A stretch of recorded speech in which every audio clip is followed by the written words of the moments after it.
Welcome to the Future in 15 show. I'm host Caleb Parker. If you're tuning in for the first time, the Future in 15 show is 15-minute interviews with entrepreneurs and business leaders who are innovating within their company and creating the future of their industry.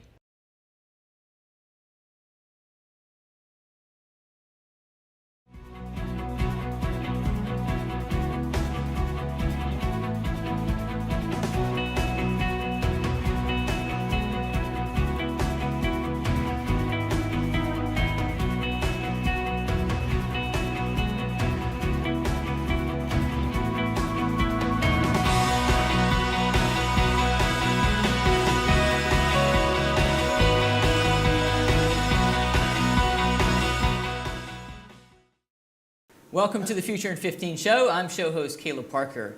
We're here in London today at etc. Venues County Hall in partnership with IACC, the International Association of Conference Centers. Today we're at their hashtag IACC Knowledge Fest conference for a partnership special feature of the Future in 15 show of 4 panelists. And I'll introduce those right now. So to my left we have Maggie Lyons, who is the Director of Marketing and Sales for the Linsbury. We have Alistair Stewart, who's the MD for etc. Venues. We have Heather Swatkins, Client Services Director for VenueDirectory.com. And last but not least, Mark Noonan, COO for Meetings Booker. So there's a big elephant in the room that we're going to discuss today, and that is online bookings. Should we as a sector enable customers to book our small meeting rooms online? Entrepreneurship is exploding across the UK and globally. Corporates are shrinking their footprints and relying on external meeting rooms.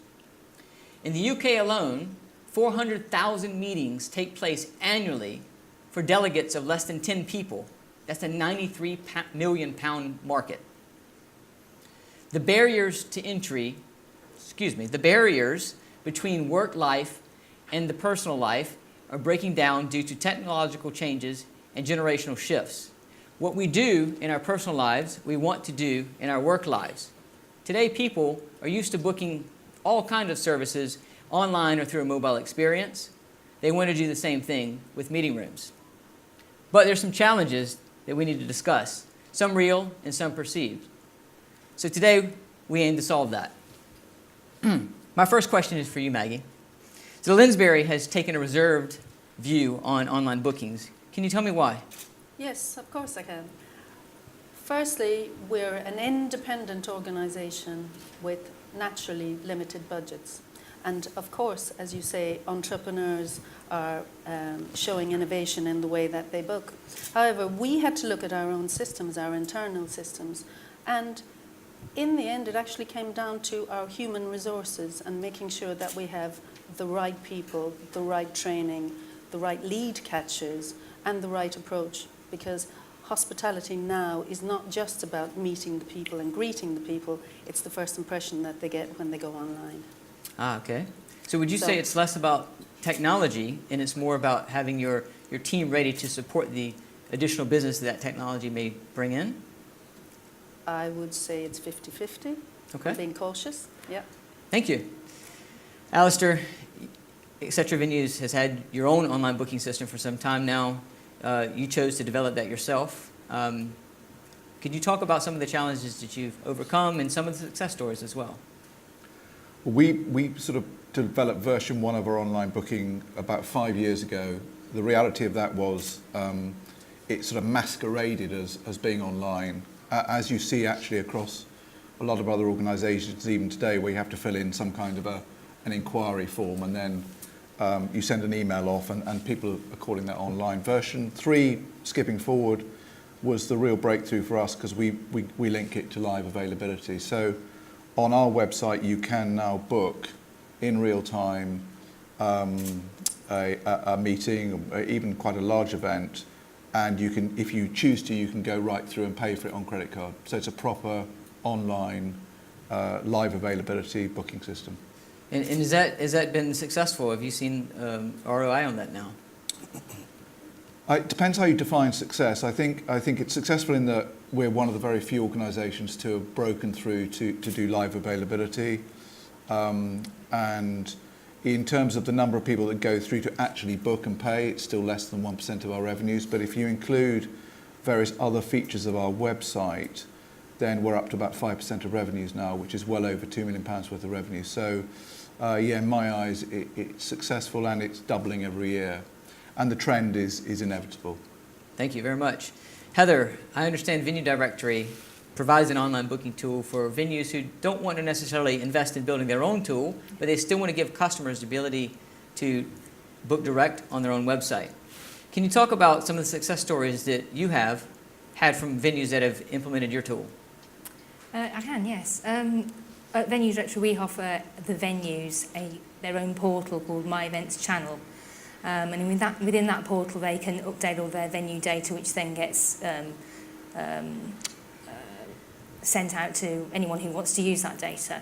And within that portal, we have a facility where they can subscribe to a live availability widget. That widget can be placed on their own individual website. We give them the code for that. And that enables them to access the technology to put their own inventory in, keep their inventory up to date, and then drive that widget so that an end user can go online to their own website, select the dates, meeting facilities that they're looking for, and like yourself, Alistair, go through to the end where So they can book and pay for it online? Pay online, absolutely, yes. And some of the venues that you've onboarded for that, are there any success stories that you can talk about? Yeah. Strand Palace in London, Strand Palace? The Strand Palace, Okay. yeah, they have implemented it on their website. They have done e-shots. They actively market it within the business so that if, for instance, someone isn't there to take a phone call, the switchboard will actually direct people to that page. They put it on things like their email footer, book live availability if you've got a small meeting. And so they're seeing bookings well. come in through their own website now because of that? They do, yeah. Do you have any, can we talk about any specific numbers or no? They're getting the return on their investment, that's the main thing. Okay, fine. Yeah. Mark, Meetings Booker provides a similar type of tool for venues to allow customers to book direct. I've experienced myself hearing from venues different challenges. What are some of the challenges that you see venues having when they come to you about implementing a tool like this, and how have you overcome them? Yeah, I suppose the starting point is the proposition itself. How do they actually convert that to a truly online experience? So we are, our DNA is a marketplace. So we've, millions of users across, of visitors across the globe that we can use data to actually refine our technology set. So we share that technology and learnings with all of our venues as well. So we rigorously test the platform and provide an optimal booking funnel. So that's the main thing, I suppose, the overall online proposition. They can leverage the learnings from the marketplace and have the exact same technology on their site. The other thing is, as the other panelists have said, is the payment side of things. We believe we've a true end-to-end payment solution, and payments is a huge pain point and a challenge, obviously, for venues as well. Our technology partnerships allow venues to recoup all of their revenues within 30 days of the actual meeting occurring. So from a cash flow perspective and the challenges around that, this greatly enables them. Outside of standard other trading terms, we'd have 60-day or 90-day payment terms when it's a standard invoicing solution. So our payments solution, I think, is extremely robust, and it again can leverage the actual marketplace.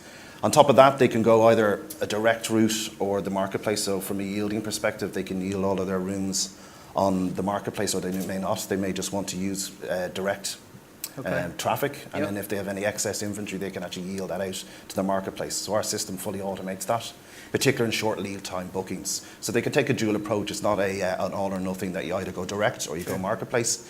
We offer that kind of rounded solution where they can pick what suits their business model the best.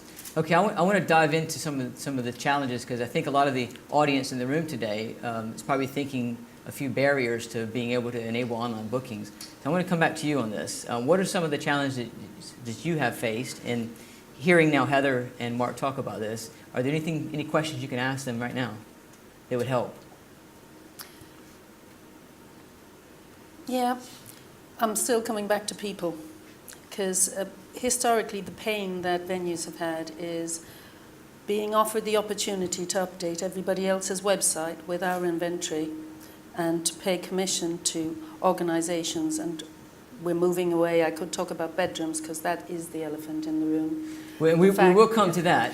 How- But if we talk about direct Yeah. bookings to your own website, So having direct bookings and leading everyone to our website is precisely where we want to go with this. But of course, being a small independent organisation, there is naturally a reticence. Having the resources to have somebody to sit and fulfill lots of websites and portals on a quite regular basis is something that we've really had to look into. The service that's being offered is you can upgrade, you can do your press releases, but you have to supply it. And small organisations don't necessarily have the correct approach to actually fulfilling the objective of getting more business in through manpower and marketing. We're still a little bit in the old traditional world of hospitality is people buying people who offer a service. And convincing senior leaders that we've got to do a lot more online and that we've actually got to drive stuff through to the website first. And this is where I see ye as being slight interrupters, actually, because you're not driving them to our website in real terms. We're helping you to drive business to us, but we're doing the work for you as well. That's our perspective. so Alistair, I'll get you to chime in on this. In terms of an online booking tool on your own website, whether it's provided by a technology service provider or whether you build it yourself, I think Moggy's feedback is it's a challenge to keep it updated, make sure that we're managing the bookings or inquiries that are coming through. How are you handling that? Well, we've got slightly more resources than Morgan. I think that's a fair point. It's not very difficult, actually, and it's a lot less difficult than a lot of people imagine once you've done the sort of basic work. And I think the cost of doing it is coming down dramatically. So I think the availability of producing an online booking for your own venue for the venue industry is getting better and better day by day. Okay. Yes, there is, as Morgie says, a clear agenda for some of the intermediators out there, and I think, you know, here we are at an IACC event, and it's a collection of venues, and we need to think very carefully about not making some of the mistakes that the hotel industry have made, where they've let some of the intermediators in, and I think it's an interesting time at the moment because we're seeing some of the big hotel groups really push back about driving traffic to their own website. I have a question for you on that same topic coming up. Okay. Could we? Sure. Yeah, I want to come back to that one. But I want to stay with you, Alistair. I have another question for you. So you guys have clearly been growing year on year, and you have a lot of data on your clients' usage. I'm curious, with your online booking tool, you touched on it earlier, the percentage of your small meetings that are booked, how many of those are going through your online booking tool in terms of percentage versus going through traditional methods? And what are you seeing is the profile of that customer booking online? Well, the first thing is you're right that we have got a lot of data, and we are very protective of that data, and we do not want that data to be seen or shared by anyone else. And Morgie's absolutely right that if you start to go through some of the third-party channels and portals, they will collect that data and they will relentlessly target those customers. So is that why you chose to build your own? Absolutely, and why we are incredibly careful about who we share that channel with and who we share our data with. And that lesson has been learnt in the hotel industry, and in the venue industry we must not repeat those mistakes.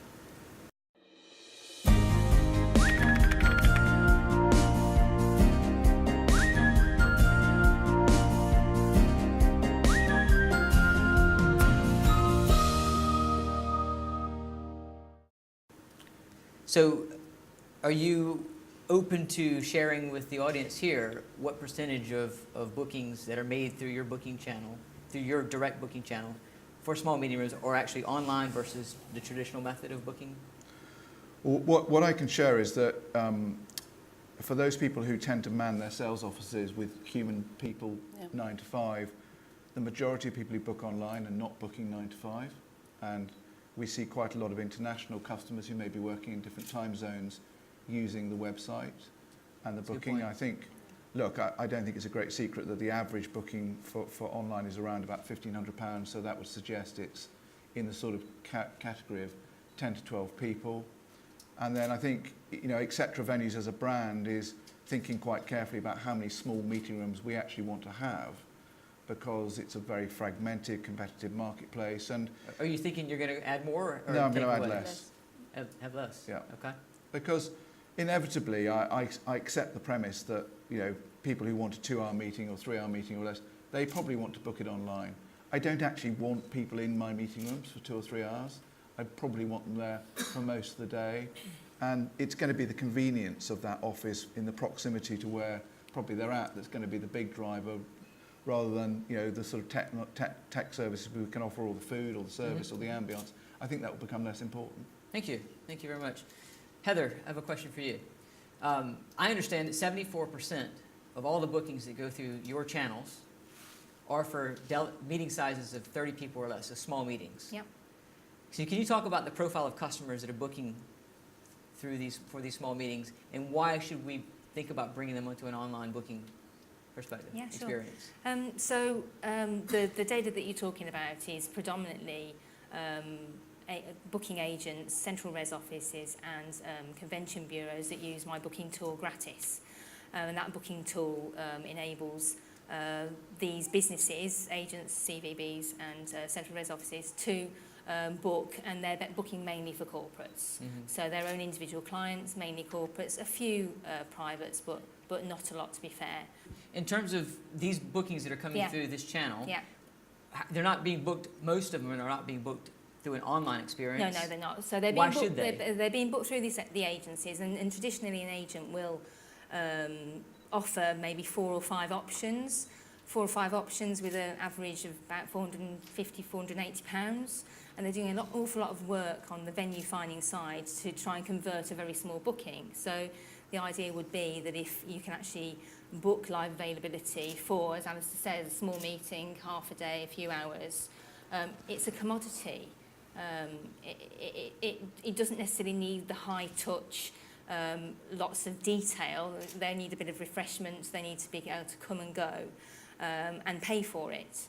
And we see it as a transaction as opposed to a experience or where active selling is required. Sure. But it also enables the venues to mop up on that last minute availability. We're not talking about they load their inventory for 6 months' time, because that potentially would block out a very large event. So maybe keeping that inventory up to date, sort of 3, 4, 5 weeks in advance, keeping an eye on it, blocking it out if you need to, but being able to get that last minute business, which can make all the difference.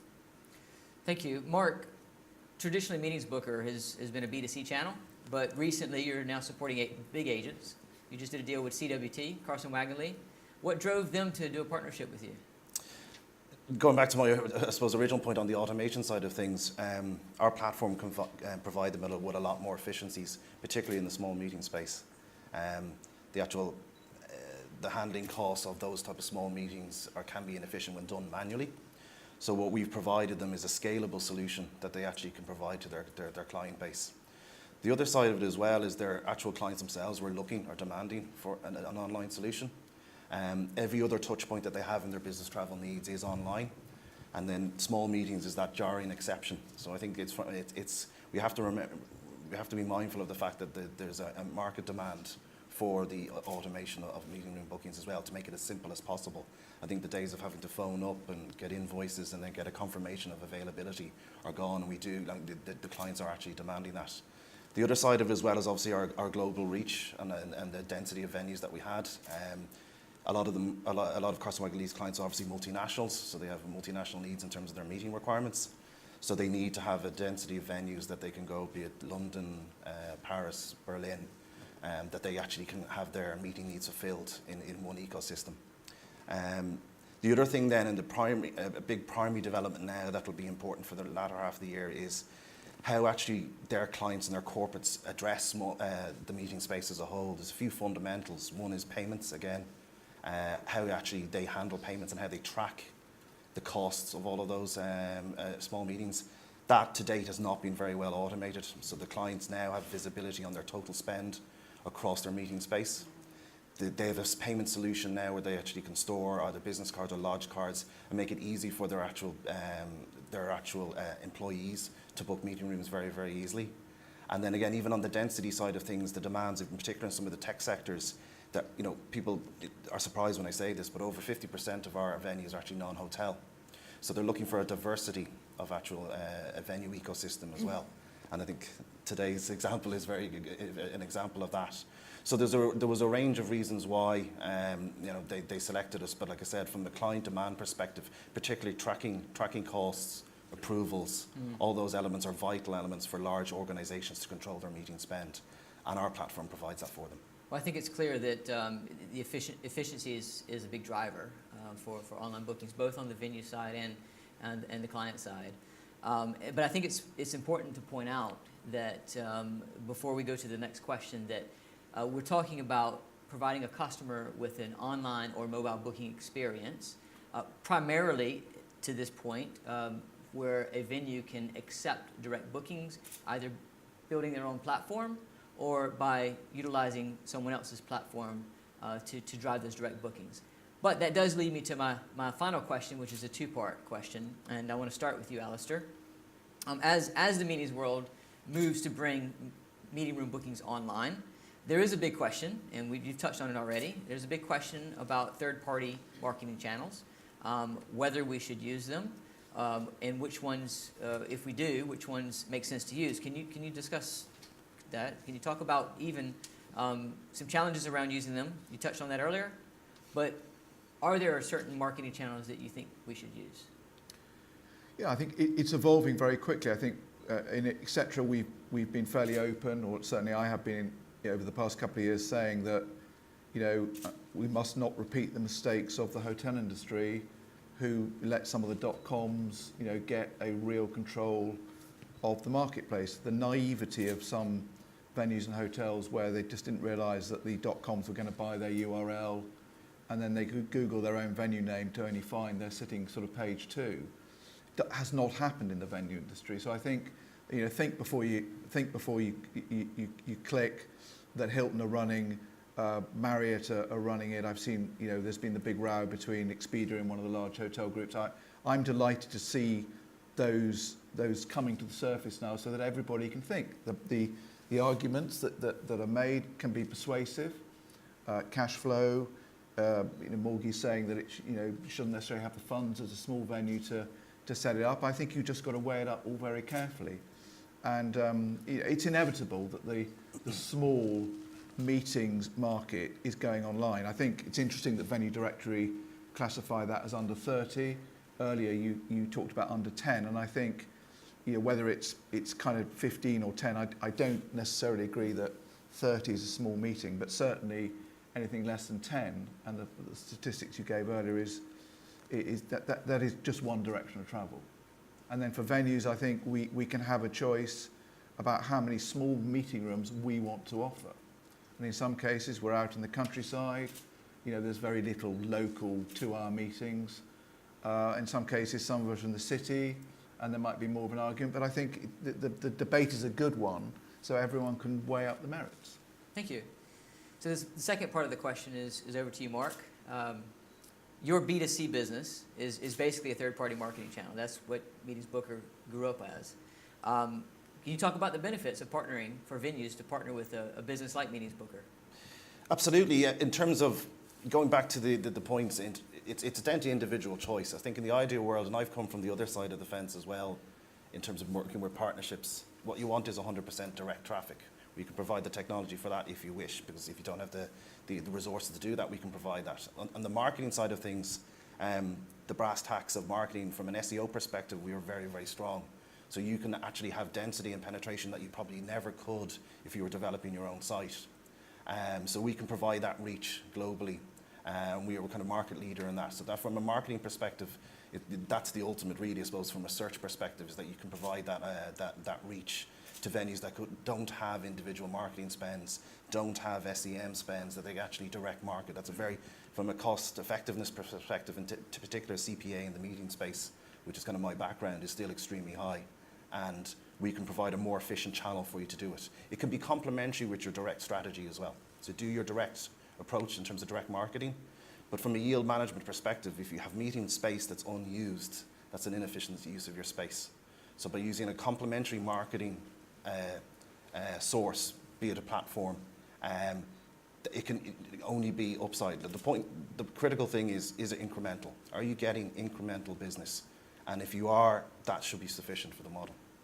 The data side of things is interesting, and on the other side of it as well. From our side, through white label technology, if you have white label and they booked you, we don't remarket to that white label side either. So you do have control of your customer base, and that's the other side of it as well. It can be deemed a lead generation piece as well.